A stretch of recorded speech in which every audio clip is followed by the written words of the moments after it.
Mungesa e Blue Box, pajisjes që shërben për lokalizimin e vendodhjes, ka bërë që peshkatarët në Durrës të zhvillojnë në një protestë mëngjesin e kësaj tenteje.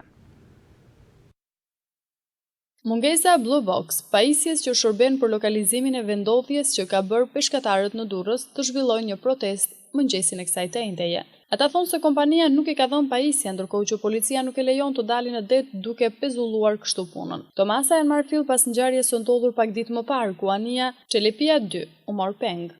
Një protestë detyruar, le të themi, me një urdhër, me një letër bakalli e cila ka ardhur sot në drejtorinë e kufirit dhe më pas në zyrën e punonësit të kufirit, e cila penalizon të gjithë gati 90% flotës mos dalin det dhe mos kryejnë praktikën e punës në cilën kjo flotë punon, jeton dhe ushtron aktivitetin e vet dhe për të paguar edhe taksat të cilat jemi të detyruar të paguajmë. Arsyeja është mos pajisja e anijeve me sistemet të Blue Boxit. Absolutisht nuk është faji i jon kjo pjesë, është faji i firmës e cila është përgjegjëse për montimin dhe mirëmbajtjen e sistemeve të Blue Boxit. Asnjë nga anijet nuk e ka kundërshtuar montimin e këtij sistemi në anije. Përgjegjësi mund të marrim në rast se firma vjen e monton dhe ne kundërshtojmë, absolutisht marrim përgjegjësi mjafton, por asnjë anije nuk e ka kundërshtuar, asnjë pronar, biles kërkesat e anije mund të jenë nga 2 dhe nga 3 herë, duke kërkuar një sistem që të pajiset anija me sistemet e Blue Boxit dhe ato anije që i kanë jashtë përdorimi sepse kanë skadu.